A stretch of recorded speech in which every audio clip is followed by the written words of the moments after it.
시간 우리에게 주시는 하나님의 말씀 마가복음 10장 35절에서 45절까지 말씀입니다. 신약 성경 72쪽입니다. 세베대의 아들 야고보와 요한이 주께 나와 여짜오되 선생님이여 무엇이든지 우리가 구하는 바를 우리에게 하여 주시기를 원하옵나이다. 이르시되 너희에게 무엇을 하여 주기를 원하느냐. 여짜오되 주의 영광 중에서 우리를 하나는 주의 우편에 하나는 좌편에 앉게 하여 주옵소서. 예수께서 이르시되 너희는 너희가 구하는 것을 알지 못하는도다. 내가 마시는 잔을 너희가 마실 수 있으며 내가 받는 세례를 너희가 받을 수 있느냐. 그들이 말하되 할 수 있나이다. 예수께서 이르시되 너희는 내가 마시는 잔을 마시며 내가 받는 세례를 받으려니와 내 좌편에 앉는 것은 내가 줄 것이 아니라 누구를 위하여 준비되었든지 그들이 얻을 것이니라. 열 제자가 듣고 야고보와 요한에 대하여 화를 내거늘 예수께서 불러다가 이르시되 이방인의 집권자들이 그들을 임의로 주관하고 그 고관들이 그들에게 권세를 부리는 줄을 너희가 알거니와 너희 중에는 그렇지 않을지니 너희 중에 누구든지 크고자 하는 자는 너희를 섬기는 자가 되고 너희 중에 누구든지 뜸이 되고자 하는 자는 모든 사람의 종이 되어야 하리라. 인자가 온 것은 섬김을 받으려 함이 아니라 도리어 섬기려 하고 자기 목숨을 많은 사람의 대속물로 주려 함이니라. 아멘. 샬롬. 주님의 평강이 함께하기를 소원합니다. 아멘. 예루살렘으로 올라가는 길입니다. 예수님께서는 자신이 예루살렘에서 당할 일을 잘 아시죠? 어떤 일을 당하시게 되나요? 십자가 죽음을 맞이하게 되십니다. 이제 곧 고난주간도 그런데 마치 본문도 그런 고난주간 가까이 될 그런 말씀입니다. 예수님 이제 곧 십자가 죽음을 맞이하십니다. 분명하게 아시죠? 예루살렘 그 입성하는 길에서 분명하게 알고 계시죠?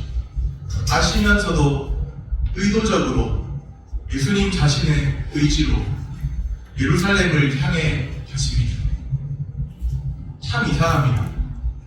자신이 죽을 자리를 찾아서 가는 사람도 있습니다. 이제 곧 예루살렘 입성을 눈앞에 두고 있는 시점입니다. 이 시점에 예수님 곁에 와서 말하는 사람들이 있죠. 세베대의 아들 야고보와 요한입니다. 그들은 예수님께 무엇인가를 구하고 있는데요. 37절 말씀입니다. 여짜오되 주의 영광 중에서 우리를 하나는 주의 우편에 하나는 좌편에 앉게 하여 주옵소서. 세베대의 두 아들 야고보와 요한이 구하는 것이 무엇일까요? 주의 영광 중에서 주의 좌우편을 구하고 있습니다. 예수님이 속으로 생각하실 때 참 속편한 말하고 있다. 조금 있으면 이제 예수님은 죽음의 자리로 가셔야 됩니다. 주의 영광 중에서 하나는 주의 우편에 하나는 또 좌편에 앉게 해달라. 주의 영광 중에서 그렇게 말합니다. 그들이 구하는 것은 주의 영광과는 거리가 멉니다. 입술로는 주님의 영광을 구하고 있죠. 그런데 그들이 구하는 것은 세속적인 영광일 뿐입니다. 한 자리 차지하는 그런 욕심으로 가득한 세속적인 영광을 보여죠. 지금 예수님은 죽을 자리 찾아서 예루살렘으로 향하고 계십니다. 그런데 야고보와 요한은 예수님의 예루살렘 입성을 영광스러운 입성으로 기대하고 있습니다. 예수님이 예루살렘에 입성하시면 뭔가 새로운 일이 일어나고 예수님이 왕으로라도 등극하시는 것처럼 그래서 한 자리 높은 자리에 앉으시고 자기들도 한 자리에 앉는 그런 생각을 하고 있습니다. 다른 10명의 제자도 야고보와 요한과 크게 다르지 않습니다. 41절에 보면 10 제자가 듣고 야고보와 요한에 대하여 뭐를 했다고 되어 있죠? 화를 내거늘. 그런 마음이 똑같은 마음이 없었다면 화를 안 냈을 뿐. 그런데 자신들에게도 똑같은 마음이 있는데 먼저 예수님 좌우편에 앉게 해달라. 먼저 그러고 있으니까 화를 낸 거죠. 자신들에게 전혀 그런 자리라든지 그런 마음이 전혀 없었다면 화를 내지 않았을 텐데 10명의 제자도 똑같았습니다. 10명의 제자가 화를 내는 것은 그들도 야고보와 요한과 비슷한 생각을 하고 있기 때문이죠.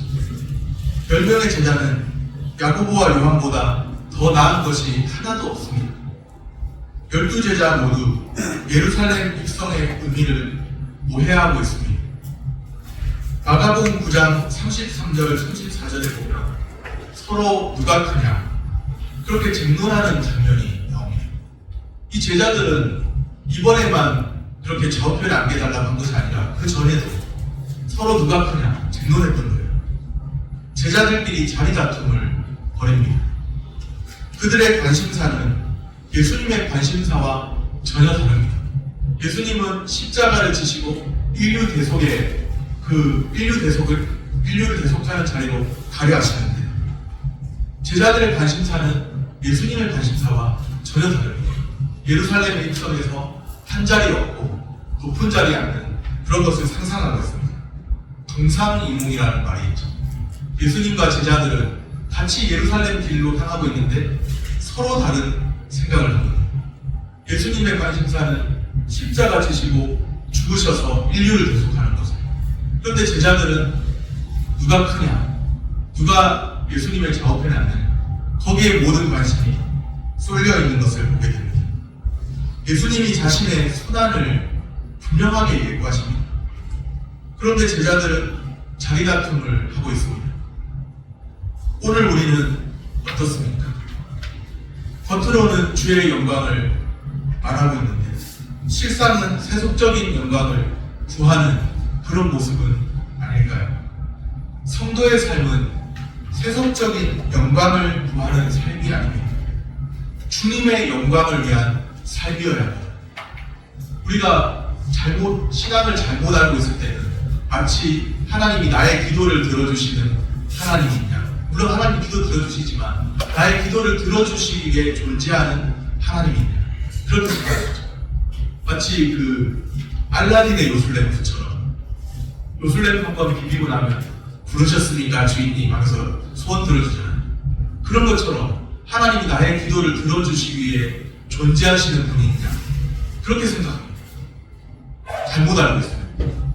그런데 바른 신앙은 나의 기도를 들어주시기 위해서 존재하는 하나님이 아니고 나를 위해 존재하는 하나님이 아니라 오히려 반대입니다. 하나님을 위해 내가 존재하고 하나님의 영광을 위해 내가 존재하고 있다는 사실입니다. 그것을 분명하게 알아야 합니다. 하나님이 사람을 위해 존재하는 것이 아니고 사람이 하나님을 위해 존재합니다. 하나님의 영광을 위해 존재하는 것이죠. 성도의 삶은 세속적인 영광을 구하는 삶이 아니고 주님의 영광을 위한 삶이어야 합니다. 오늘 우리가 주를 따르는 동기, 주를 따르는 동기가 무엇인지 살펴보시기를 바랍니다. 주님의 영광을 위해 사시기를 바랍니다.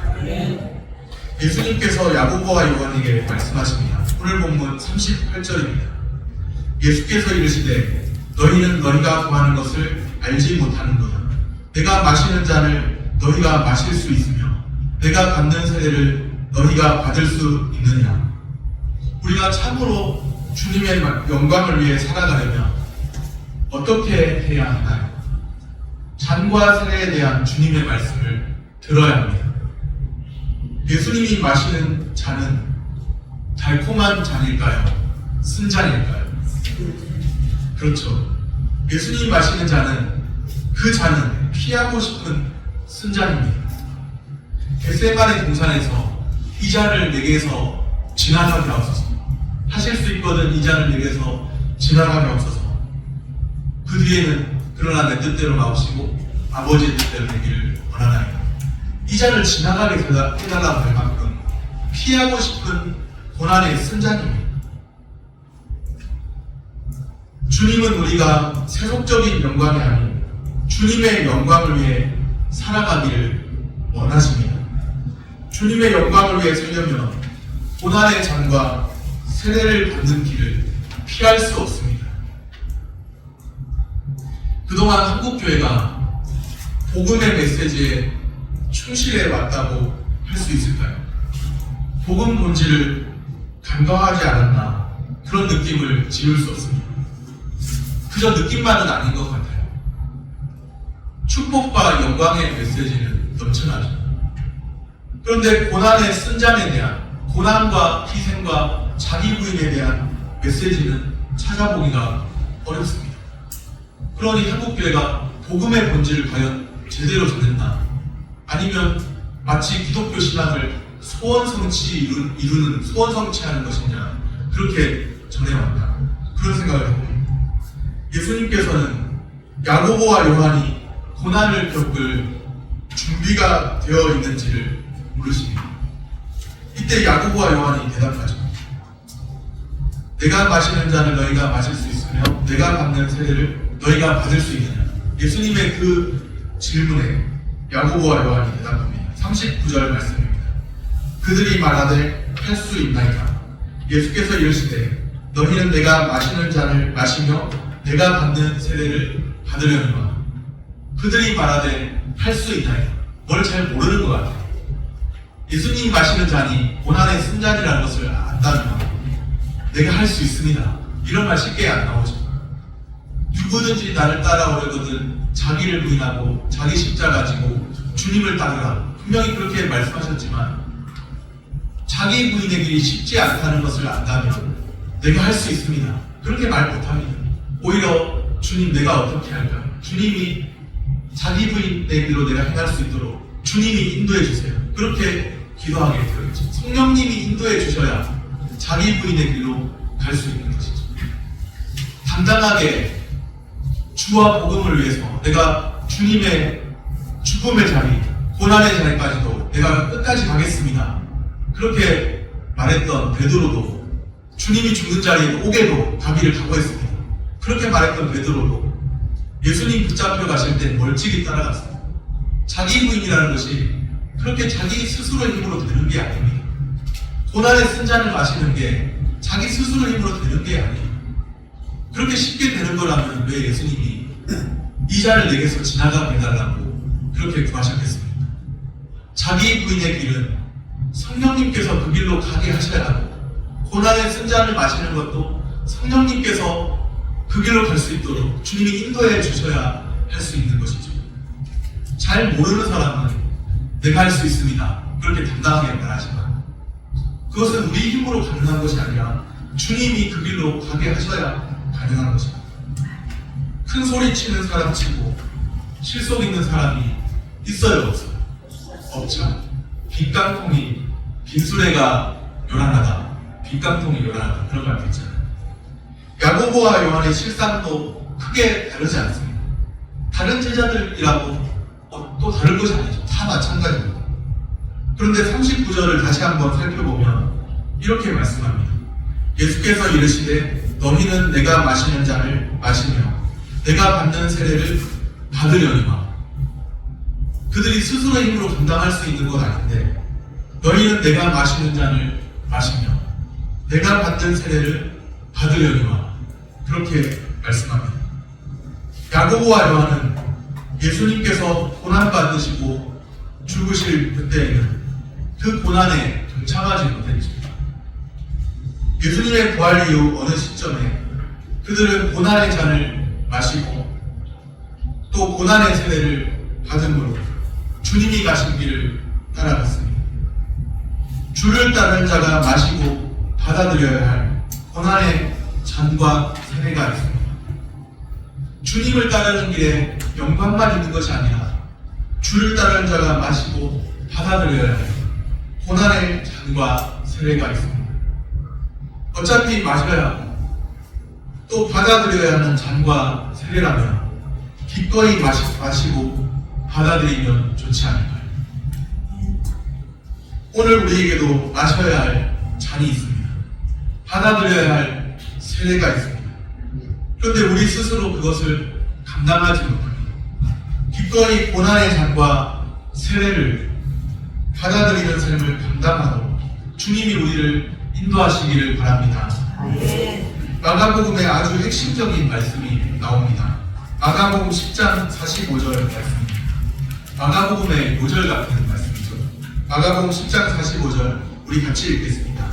인자가 온 것은 섬김을 받으려 함이 아니라 도리어 섬기려 하고 자기 목숨을 많은 사람의 대속물로 주려 함이니라. 아멘.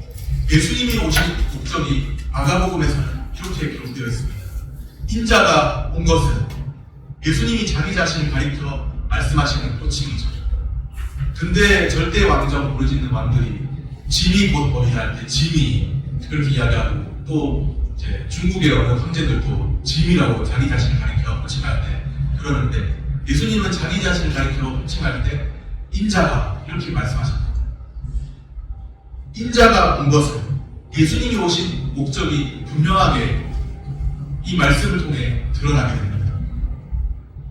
이 말씀은 마가복음이 말씀하는 하나님의 아들 그리스도가 어떤 분이신가를 분명하게 말씀해 줍니다. 지금 제자들은 예루살렘 입성하면 예수님이 높은 자리에 앉으실 거라고 기대하고 있죠. 많은 기적을 행하셨고, 또 많은 병자, 귀신 들린 자 고치시고 이런 일들을 행하셨고, 많은 사람들이 따랐으니까 다윗의 후손으로 오신 예수님을 높은 자리에 앉게 하고 자신들도 높은 자리에 앉을 것이라고 그렇게 기대하고 있죠. 예루살렘 입성하면 그런 기대를 품고 있습니다. 그런데 예수님이 어떤 분이신가, 하나님의 아들 그리스도가 어떤 분이신가를 마가복음 10장 45절이 분명하게 알려줍니다.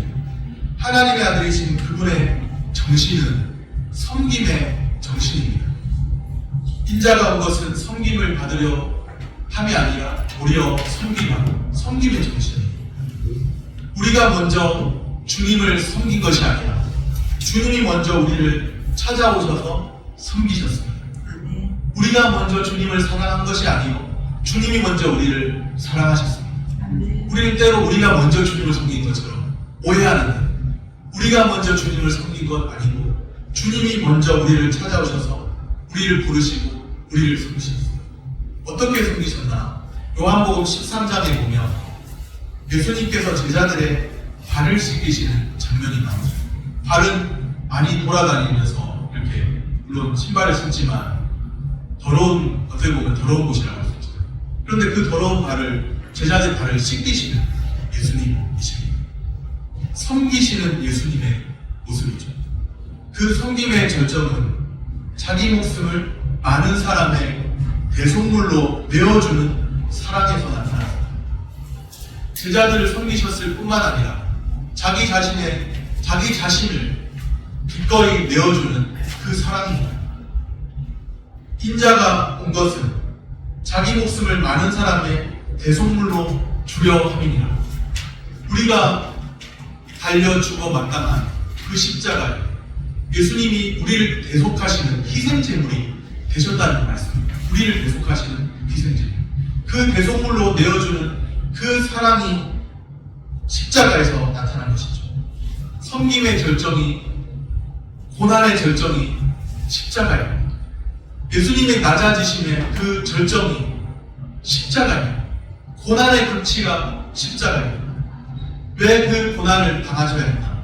왜 십자가 지셔야 했나? 나를 대속하기 위한, 많은 사람을 대속하기 위한 십자가인데 그 중에는 나도 포함되어 있다는 사실입니다. 오늘 우리가 그 사랑 앞에 항복해야 합니다. 불복해야 합니다. 내가 만일 여기 있는 분 중에 어떤 한 분이 내가 하나님이 계신지 살아계신지 안 계신지 알지 못하겠다, 그렇게 생각하는 사람도 있을 수 있고, 또 나와 하나님과의 관계가 아직 덜 정립되어서 내가 하나님을 예수 그리스도를 따라가려고 해도 아직 명확하게 좀 의문점이 남아있다, 그런 마음을 품을 수도 있지만, 우리는 이 말씀에서 깨어지고 부서지고 완전히 항복하고 불복해야 합니다. 예수님의 십자가 앞에 불복하지 않는다면 우리는 어디에 불복하고 항복하겠습니까? 예수님의 십자가가 복음의 핵심인데, 그 십자가가 신앙의 정수인데, 그 십자가를 붙드는 것이 신앙의 정수인데, 그 십자가에서 하나님의 사랑은 확증되셨습니다. 하나님이 나를 어떻게 사랑하셨냐. 한때 제가 그런 의문을 풀었어요.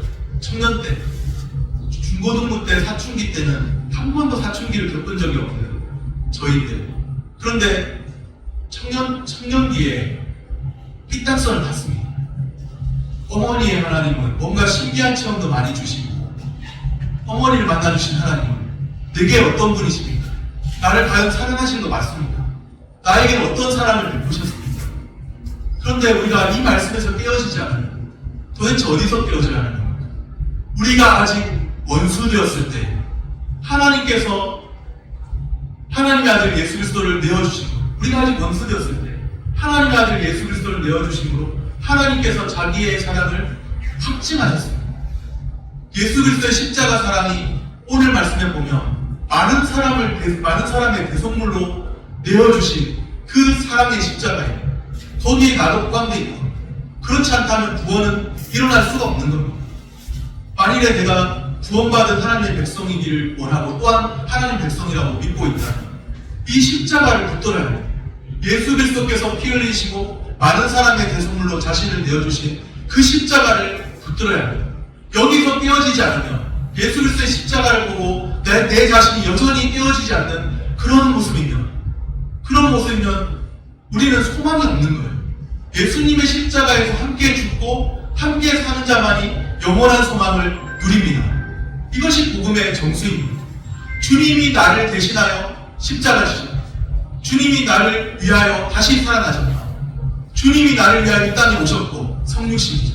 주님이 나를 위하여 이 땅에 오셨고 주님이 나를 대신하여 십자가 지셨고 주님이 나를 위하여 다시 살아나셨다. 성육신과 십자가와 부활이죠.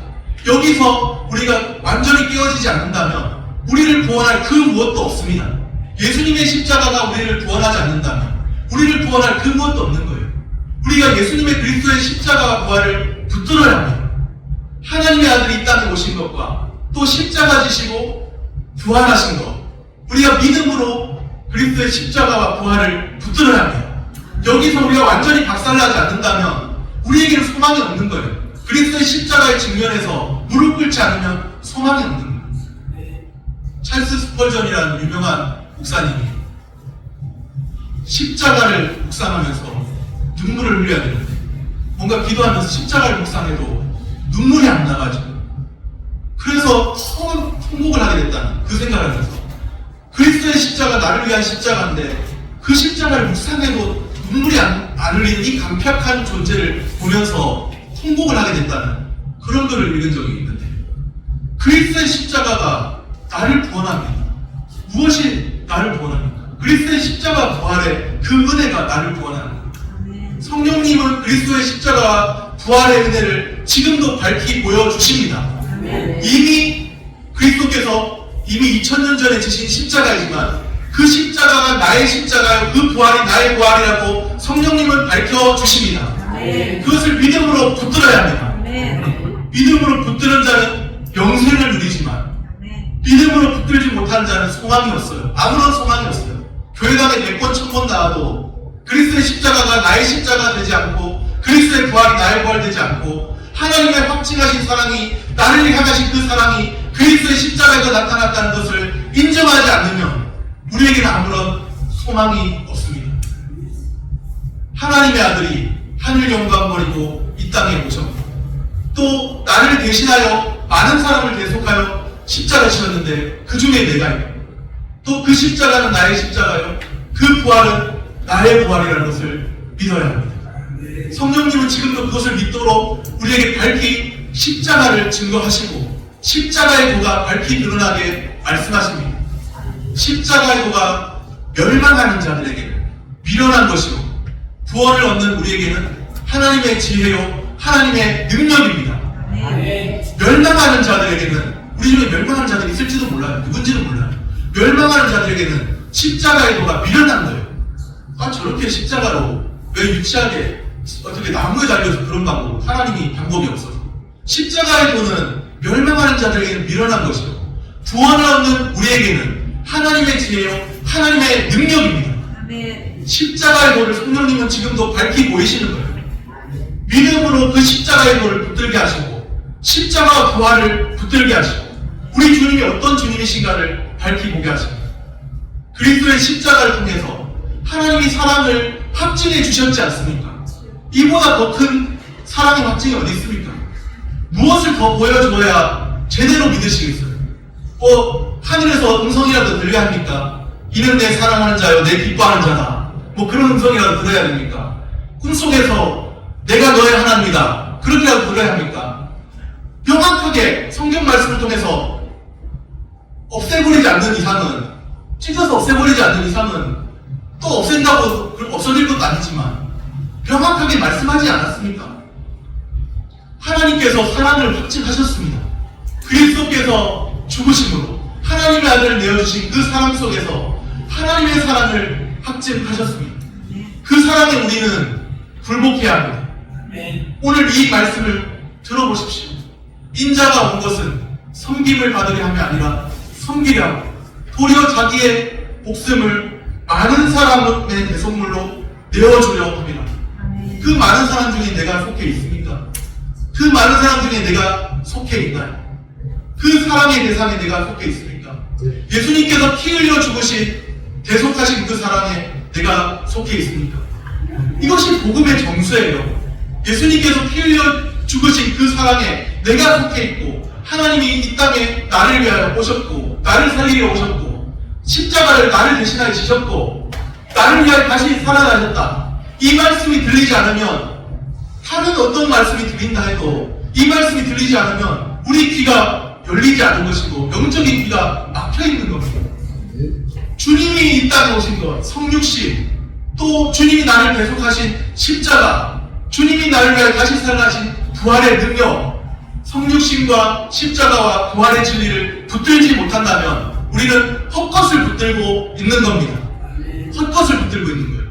성육신, 십자가, 부활, 이것이 복음의 정수입니다. 나를 사랑하사 나를 위하여 자기 자신을 내어주신 자기 목숨을 내어주신 그 하나님의 아들을 믿는 믿음 안에서 이제는 살아야 하지 않습니까? 사도 바울이 그렇게 말했지 않습니까? 내가 그리스도와 함께 십자가에 못 박혔나니 그런즉 이제는 내가 산 것이 아니요 내 안에 그리스도께서 사신 것이라. 이제 내가 육체 가운데 사는 것은 나를 사랑하사 나를 위하여 자기 자신을 내어주신 자기 몸을 버리신 하나님의 아들을 믿는 믿음 안에서 사는 것이라. 이제 내가 육체 가운데 사는 게 무엇을 위해 사는 겁니까?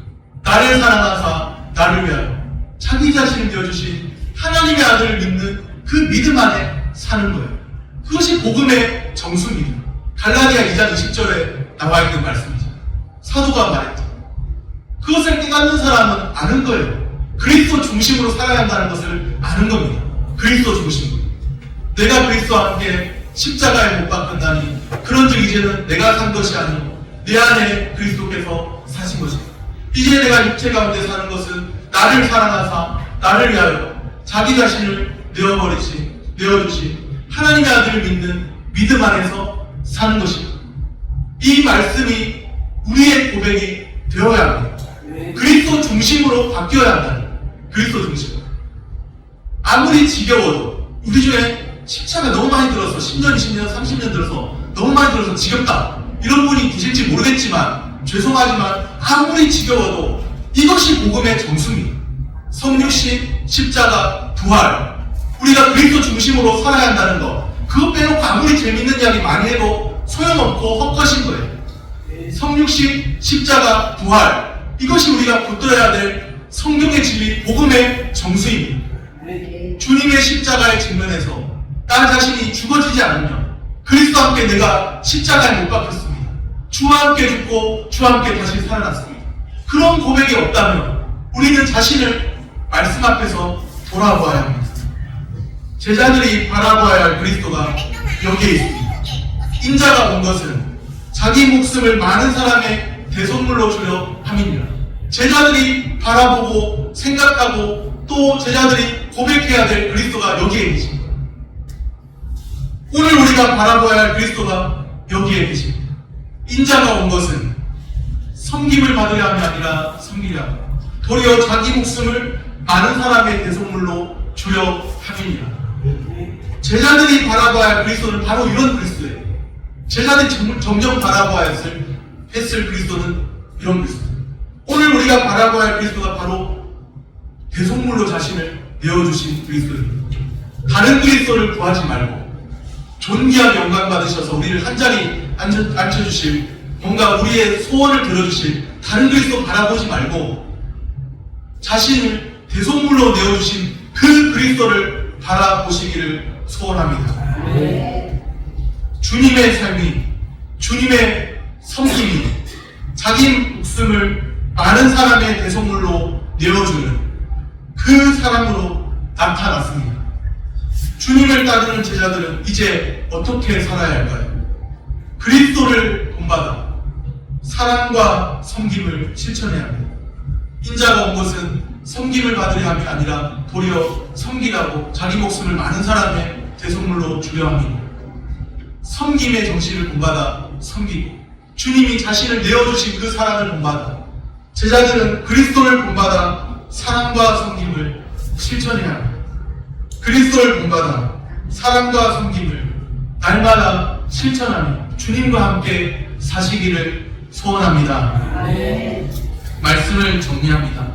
성도의 삶은 세속적인 영광을 구하는 삶이 아니라 주님의 영광을 위한 삶이어야 합니다. 주님을 따르는 자가 마시고 받아들여야 할 고난의 잔과 세례가 있습니다. 고난의 길이 있다는 것이죠. 고난의 길이 예비되었을지라도 그것은 영광의 길입니다. 주님을 따르는 제자들은 그리스도를 본받아 인자가 온 것은 하며 말씀하신 것처럼 그리스도를 본받아 사랑과 섬김을 실천해야 합니다. 주님의 영광을 위해 그리스도를 본받아 살아가는 은혜가 있기를 축복합니다. 기도하겠습니다.